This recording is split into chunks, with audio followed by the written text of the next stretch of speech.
So let's go back to making the unconscious conscious. Can you tell me Mhm. a little bit about the most common unconscious patterns that you see in people and how they might hold that within their body? Oh, that's a beautiful question. Um, a lot of people that I see have a tendency to have beliefs about their performance and about what it means to be successful. And so some of these are like implicit beliefs picked up from an environment, right? So they're unconscious at that degree. They don't know that they're holding it. And yet they tell me I'm not allowed to ask for help. I'm not allowed to slow down. If I say, how do you receive care when you're upset? They draw a blank. Things like this, right? Those are signs to me of like, oh, that's a relatively natural emotional, social, developmental experience, right? That you cry, you get upset, and somebody offers comfort and you receive it. So if that's missing, that tells me, if their conscious answer, I should say, is missing, that tells me that maybe there is an unconscious belief there about their own worthiness, about oftentimes I guess I could distill it into this strength versus weakness dichotomy. Just so tough.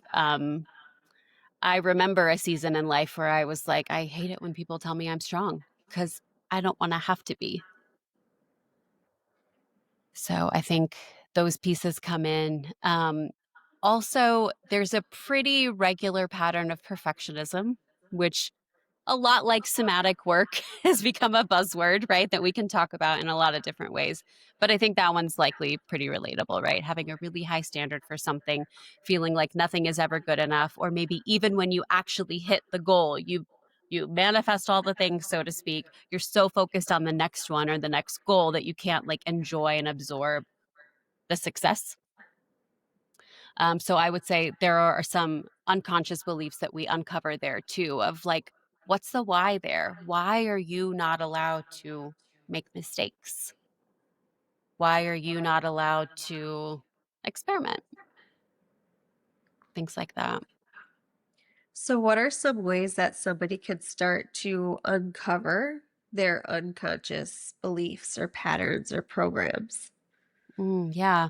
Um, one of my favorite things to do is to help people start to get a little bit more aware of the connection between the thought and the emotion.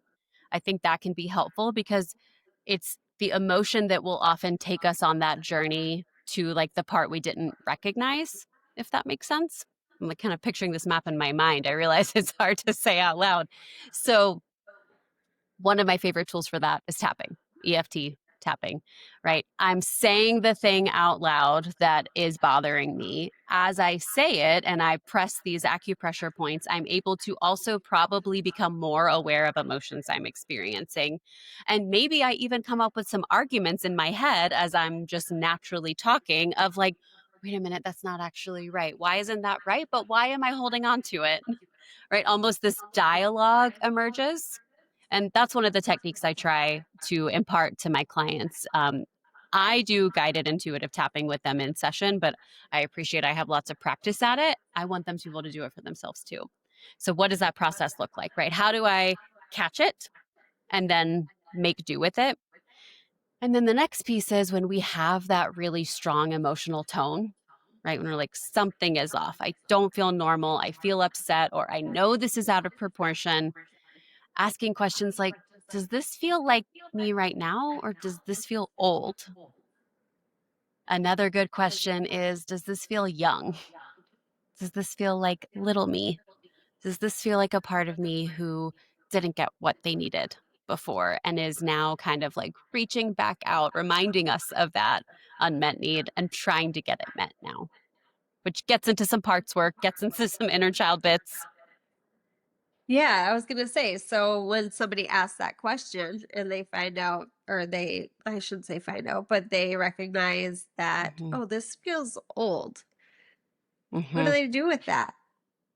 Really great question. So I want to acknowledge that a lot of this work is work that I'm doing in therapy with folks, right? Not necessarily work I'm expecting that they explore solo, but if this is familiar, then yes, go for it, right? And so um, One of the things they can do with that is say, okay, what's that part asking for? Very similar to what's the body trying to tell me? Um, you can even, for someone who does feel lit up by picturing and imagining, and their creative muscle is alive and well, they could even imagine that little part of them. Where are they? What are they doing? How are they sitting? How are they breathing? Right? Like, what's the emotion happening in the scene that you're picturing? And then imagine you as your best and highest self, your adult part. Put yourself in the scene. What would you do? How would you support that little part? And in my own experience of this, my little can be doing all kinds of things I never would have expected.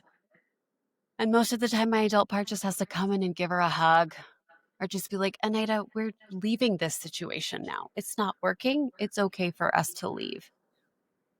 And even that in the moment is going to help rewire, catch some of those processes, right? Coming back to that phrase of making the unconscious conscious, it's happening right there in work like that.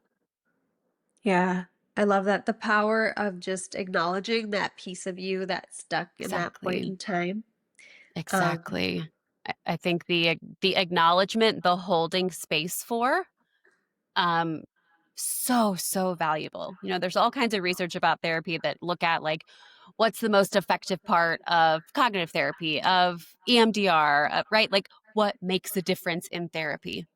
Always routinely therapeutic relationship, therapeutic yeah. rapport, the container, the space holder, right? So why would that not be the same for our own healing? The space we can hold for all our parts, all our hurts, all our wins, that's what takes us down the path. I love that. It reminds me of a tense interaction over email with somebody. This was recently, they emailed me Mhm. and it felt a little tense, but it's my perception of it, right? Sure, But is it this me almost or is felt this real? yeah, exactly. It almost felt like they were expecting to be met back with some intensity, but Mm, instead they were met with just like softness and openness. And that is exactly what they returned. It's like when you can give yourself that softness and openness, you experience that from the inside too. And same with this reflection of this person, when they were met with that softness, they were allowed to kind of put their guard down. So yeah. that's kind of what it reminds me of. Yeah, another analogy that I often use, is think of your nervous system like a toddler throwing a tantrum, right? A toddler doesn't know how to emotionally regulate from a developmental perspective. In fact, what's best developmentally is to get on their level and model, right? Like, I don't want to say literally teach. There's so many different ways to teach the regulation, right? But also they're designed to co-regulate. So maybe they need a hug. They need to feel your nervous system. They need to feel you breathing. They need the proprioceptive input of some pressure that helps their system feel safe and calm and grounded. All to say that even for adults processing all these juicy bits, all these unhealed parts, it's, yeah, are you going to let the toddler keep crying and tantruming? Or are you going to get on its level, see what it needs, figure out how to regulate and comfort with it? Yeah, that's beautiful.